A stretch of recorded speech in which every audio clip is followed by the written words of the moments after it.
Here are 10 of the most memorable fights in NFL history. As we'll see, fights can be any time, any place, like a brawl in the lowest of stakes practice to literally being a strategy to win the Super Bowl. Number 1, Andre Johnson versus Cortland Finnegan. In a game between the Texans and Titans, tensions boiled over when wide receiver Andre Johnson and cornerback Cortland Finnegan removed their helmets and exchanged punches. This iconic brawl resulted in both players being ejected and fined, but not suspended. Because of this action right here, Finnegan gets the first shot, then gets his helmet knocked off. He takes off Johnson.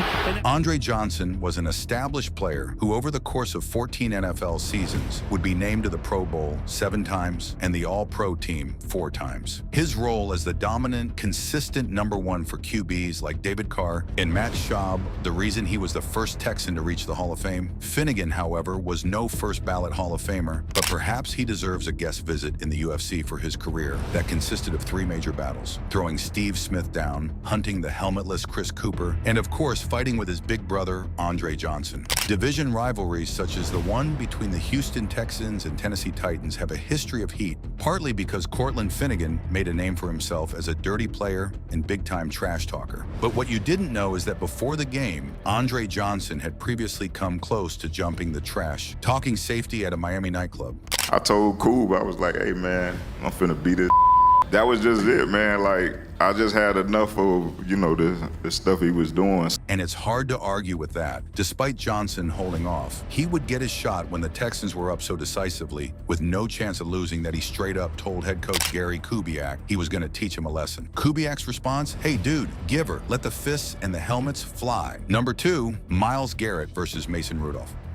One of the most infamous moments in NFL history, Myles Garrett swung Rudolph's helmet at him during a Browns versus Steelers game. Garrett was suspended indefinitely, and this fight sparked widespread controversy among fans. This fight is arguably the most intentional case of one player trying to maim another. I still cannot believe this happened, and I don't buy that his runs for Walter Payton, Man of the Year, is anything more than a redemption tour for this moment. My 2 cents out of the way, what caused this brawl that led to over $730,000 in fines? Aside from finances, the incident would lead to Garrett being suspended for the rest of the season until formal review by the NFL. And while it's not like Vegas was betting on them being Super Bowl contenders, no player besides Antonio Brown would choose to dip out on the rest of their games. Taking out Rudolph might ruin a kid's year, but for this Rudolph, it's not like it would stop their rivals from a playoff with a losing record and a mediocre backup QB under center. So why did he do it? According to Myles Garrett, while Rudolph was getting tackled, called him a stupid,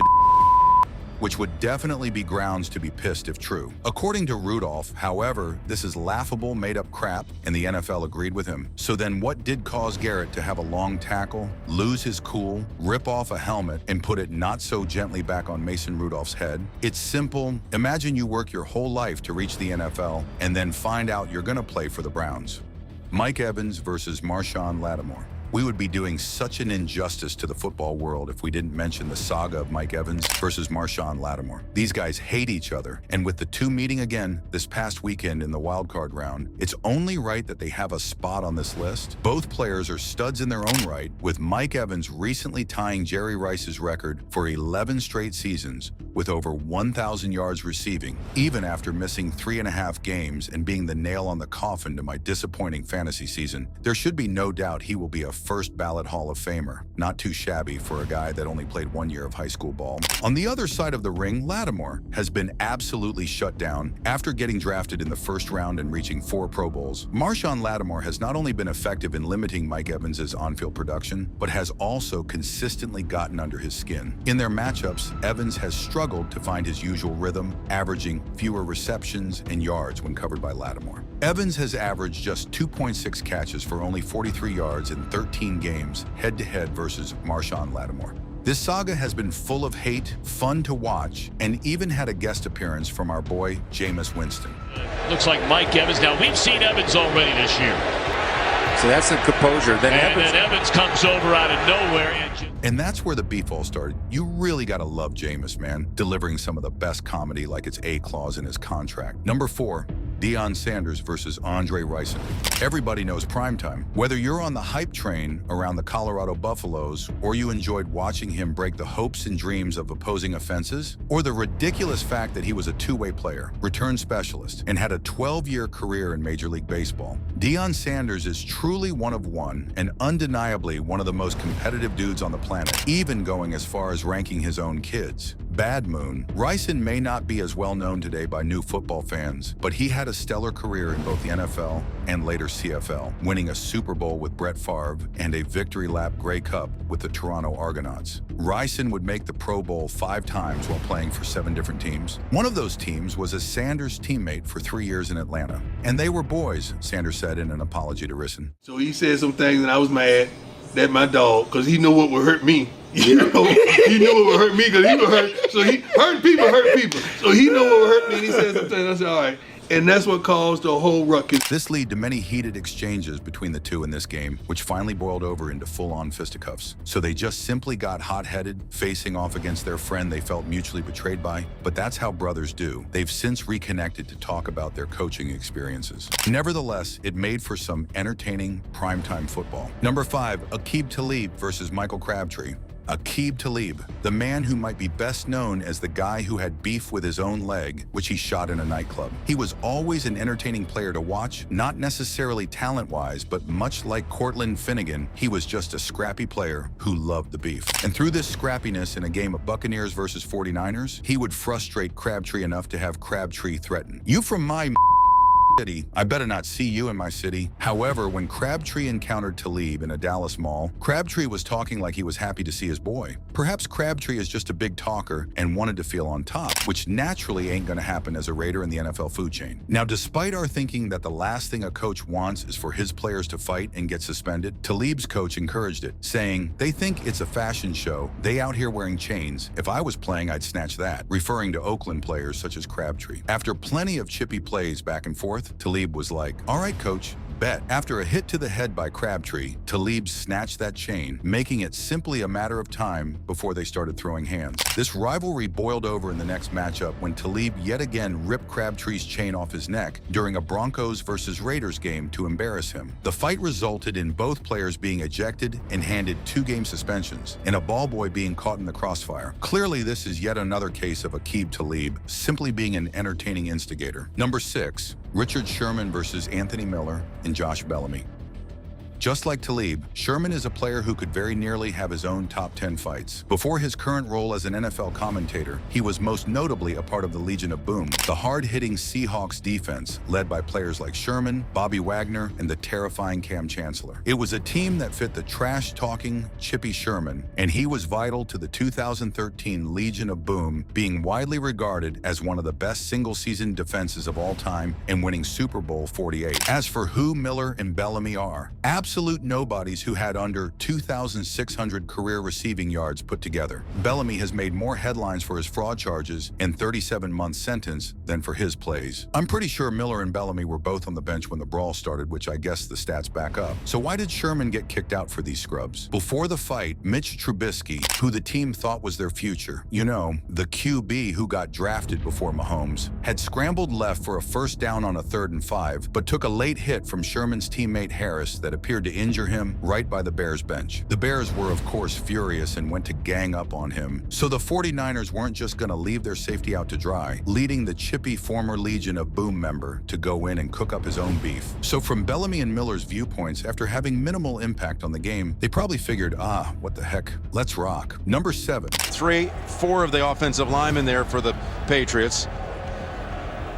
Von Miller versus Matt Light. What's amazing about this fight is not just the pure beefy big boy action, but the fact the play starts with a Tom Brady punt on 3rd down. What in the Belichick? Von Miller being the culprit here feels surprising, as the captain and 2-time Super Bowl winner is considered a selfless player according to teammates, despite being an intense player who is undoubtedly deserving of his accolade of winning Super Bowl MVP. So why would he take on a big boy like Matt Not So Light? Well, it had not been an easy game or a steady, surefire rapid-fire season as the Tebow experiment was underway. A quarterback who you can't help but love, but has horrific accuracy at a career completion percentage of 47%. Despite this, we were all loving Tebow mania, and the seemingly miraculous divisional round win in overtime against the Steelers still lives rent-free in my head. Tebow mania meant an incredibly nervous Vegas for each game, as really no one ever knew what to expect. Like, how did a quarterback with such bad accuracy lead his team to a wild-card round win? But that was pure mania and simply not going to happen again when they were slated to play against the GOAT himself and the other GOAT. Playing against these two is reason enough to be angry, but when they are also winning against you 45-10, enough of a lead that they can test out some Belichick shenanigans like a third down punt by Brady, which he downs inside the 10. It's just a matter of time until it's getting chippy. But Von Miller, dude, maybe pick a smaller opponent next time. Number 8.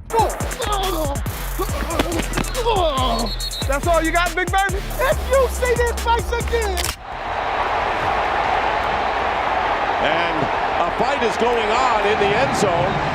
And Cam Newton has run all the way in there with the entire offense. Steve Smith versus Roman Harper and Malcolm Jenkins. This was the definition of I'm him and I'll kick your butt. It's truly hilarious and so on brand for this guy. Him on my bench. DJ Moore. Okay.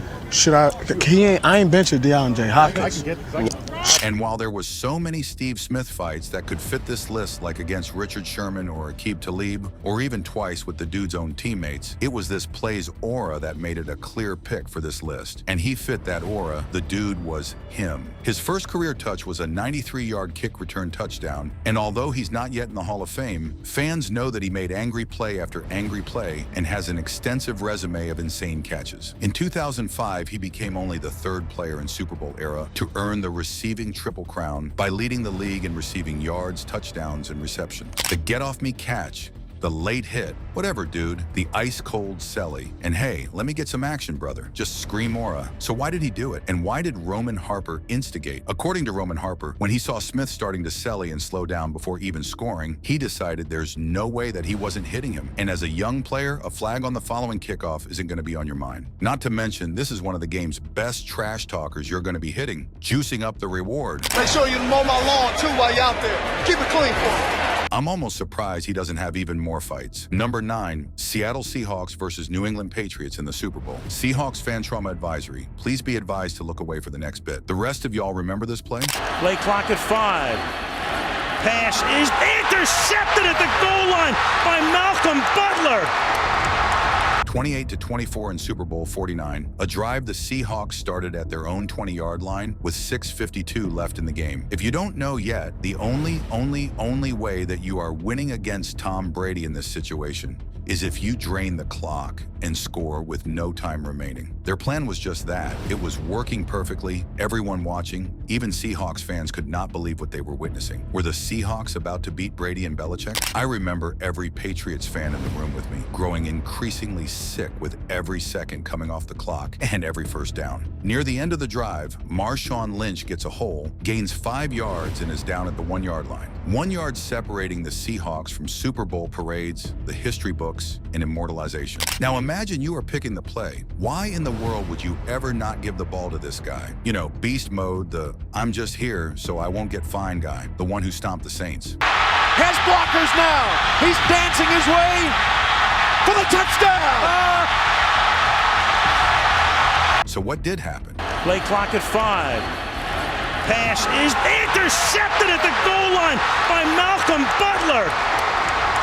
Oh, right. Yeah, that's what happened. Anyways, don't give me that stupid argument that they would see beast mode coming. How many Saints players saw him coming and how many tackled him? It's 1 yard, which sure ain't free, but dog, we will never know, and the Seahawks will never know. With 20 seconds left, though, and the GOAT on the other side up by 4, that's the game. But if you are 4 points from being immortalized forever, you are not thinking about which homie on the other team you're going to say hi to after it's said and done. You are pulling out all stops, and this fight was a unique one. This has to be orchestrated by coaches and captains. Sure, it's possible that it was organic between seeing one of the stupidest play calls in NFL history and blowing the chance to get a safety from jumping offside. Things were definitely heating up, even enough that you'd probably want to punch your teammate that drew the call. But if you could pull some Hail Mary type shenanigans and get Gronk or someone else to punch you in the face, giving you a second chance at a safety, you gotta try. It wouldn't be the best strategy, but this is the biggest stage in the world. If the idea even came into their minds, you gotta believe they were gonna easily snap and pull that stunt.